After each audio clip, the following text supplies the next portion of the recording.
నమస్తే welcome to Chitragupt నేను మీ ఉదయ్ కిరణ్ ఒక పెద్ద బిగ్ బ్రేకింగ్ న్యూస్ చూడొచ్చు సీఎం రేవంత్ రెడ్డికి సంబంధించినటువంటి ఇల్లు కూల్చేసినటువంటి పరిస్థితి అధికారులు రోడ్డు విస్తరణలో భాగంగా పెద్ద ఎత్తున అక్కడ ఉన్నటువంటి ఇండ్లను కూల్చుతూ అక్కడ ఉన్నటువంటి ముఖ్యమంత్రి గారి ఇల్లు అడ్డు రావడంతో కూల్చాలా వద్దా అనే ఒక అయోమయంలో చేరుకున్నటువంటి అధికారులకు రేవంత్ రెడ్డి క్లియరెన్స్ ఇచ్చినట్టుగా తెలుస్తూ ఉన్నది అక్కడ ఉన్నటువంటి నా ఇల్లు కూలగొట్టినా పర్లేదు కానీ రోడ్డు విస్తరణ పనులు తొందరగా జరగాల గత సంవత్సరం స్టార్ట్ చేసినటువంటి పనులు ఏ విధంగా అయితే నత్తనడక నడుస్తూ ఉన్నాయి నాకు ఇమీడియట్గా ఈ దసరా వరకు విజయదశమి వరకు రోడ్డు క్లియరెన్స్ కావాలా లేకపోతే అధికారులపై చర్యలు ఉంటాయంటూ కూడా సీరియస్ వార్నింగ్ ఇచ్చినట్టుగా తెలుస్తూ ఉన్నది మరొక విషయం ఏంటి అంటే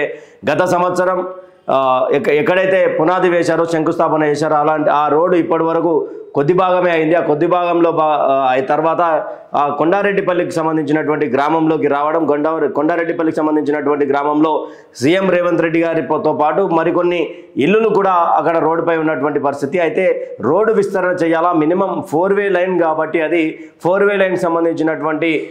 రోడ్డు వేయకపోతే అక్కడ మళ్ళీ ఇబ్బంది అయ్యే అవకాశాలు కనిపిస్తూ ఉంటాయి మరొక విషయం ఏంటి అంటే అది డైరెక్ట్ ఇక్కడ కొండారెడ్డిపల్లి గ్రామం టు శ్రీశైలం సంబంధించినటువంటి బైపాస్ రోడ్ను కలిపే విధంగా హాజీపూర్ వరకు అదే 4-వే లైన్ వేయాలంటూ కూడా గతంలో ప్రతిపాదనలు పెట్టినటువంటి విషయం అయితే ఇక్కడ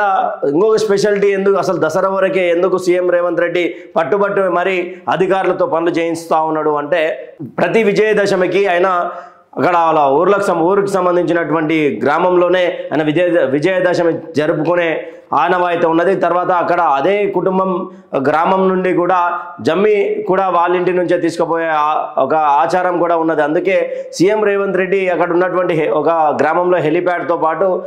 మేము వివిధ రకాలైనటువంటి అభివృద్ధి కార్యక్రమాలు చేపడతాం కానీ ఇప్పుడు కూలగొడితే ఇప్పుడు అభివృద్ధి కార్యక్రమంలో భాగంగా కూలగొడితే మరి అక్కడ ఉన్నటువంటి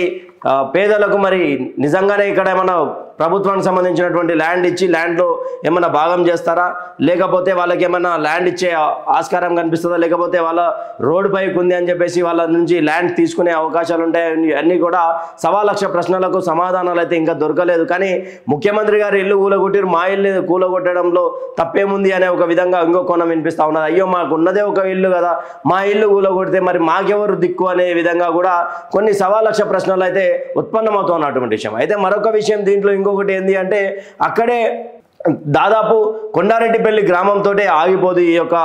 రోడ్వే లైన్ తర్వాత కూడా నెక్స్ట్ వచ్చేటువంటి పోల్కంపల్లి కావచ్చు తర్వాత వచ్చేటువంటి కొన్ని గ్రామాలు ఉన్నాయి ఆ గ్రామాలలో సంబంధించినటువంటి ఇల్లులు కూడా కోల్పోయే అవకాశాలు ఉన్నాయి అయితే ఇప్పటికిప్పుడు మళ్ళొకసారి ఇంకొక స్థానానికి చేరుకోవాలంటే ఇబ్బందికరంగా మారే అవకాశాలు ఉంటాయి కానీ దీని ప్రభుత్వం గత సంవత్సరమే చెప్పినాం మేము అయినా కానీ వీళ్ళు ఖాళీ చేయలేదు మేము ఇంకొకటి ఇస్తామని చెప్పలేదు దాని మీద క్లారిటీ అయితే లేదు కాకపోతే చెప్పడం అయితే చెప్పారు మీరు రోడ్డు విస్తరణలో భాగంగా ఇట్లా ఈ విధంగా మీకు ఇల్లులు పోయే అవకాశాన్ని మీరు ఇంకొక దానికి షిఫ్ట్ అవ్వండి అని చెప్పినాం కానీ దీని మీద పెద్ద ఎత్తున ఒక చర్చ అయితే లేవనెత్తారు కొండారెడ్డిపల్లి గ్రామం వరకు అయి ఉంటేనేమో సీఎం రేవంత్ రెడ్డి గారు ఊరు కాబట్టి అది అభివృద్ధి ప్రాంతంలో నడవాలి కాబట్టి అక్కడ ఇల్లులు కూలగొట్టే అవకాశాలు ఉంటాయి కానీ మరి తర్వాత వచ్చేటువంటి గ్రామాలు ఉన్నాయి పోల్కంపల్లి కావచ్చు తర్వాత వచ్చేటువంటి చింతపల్లి కావచ్చు మీ వివిధ రకాలైనటువంటి గ్రామాలు ఉన్నాయి ఆ గ్రామాలలో భాగంగా మరి ఆ గ్రామాలలో కూడా ఇల్లులు కూలగొడితే వాళ్ళకి ఎక్కడ జాగాలు ఇస్తారు అంటే ప్రభుత్వానికి సంబంధించినటువంటి సీలింగ్ ల్యాండ్లలో ఇస్తారా లేకపోతే ప్రభుత్వానికి సంబంధించినటువంటి ఏవైతే కొన్ని ఏరియాలు ఉంటాయో గ్రామకంఠం కింద ఉన్నటువంటి ఏరియాలలో ఇస్తారని దాని మీద క్లారిటీ ఇవ్వాలంటూ కూడా కొంతమంది గ్రామ ప్రజలు అయితే ఆందోళన వ్యక్తం చేస్తూ ఉన్నటువంటి విషయం కానీ దీంట్లో సీఎం రేవంత్ రెడ్డి గారిని శభాష్ అనే ఒక విషయం ఏంటి అంటే ఆయన సొంత ఇల్లు కూడా నాన్నగారి కళ అని కూడా గతంలో చాలాసార్లు చెప్పింది మేము ఒక పేద కుటుంబం నుంచి వచ్చినా మీకు ఇల్లు కట్టుకోవాలంటే చాలా కష్టమైంది అలాంటి కష్టాలు పేదలకు ఉండకూడదు అని చెప్పేసి కూడా గతంలో ఆయన మాట్లాడి ఆయన ఇల్లే ఆయన కూలగొట్టుకోవడం కూడా చాలా ఒక అభివృద్ధి పథానికి రోడ్డు వేసినట్టుగా దాన్ని క్లియర్గా చూడొచ్చు కానీ ఈ విషయంలో అయితే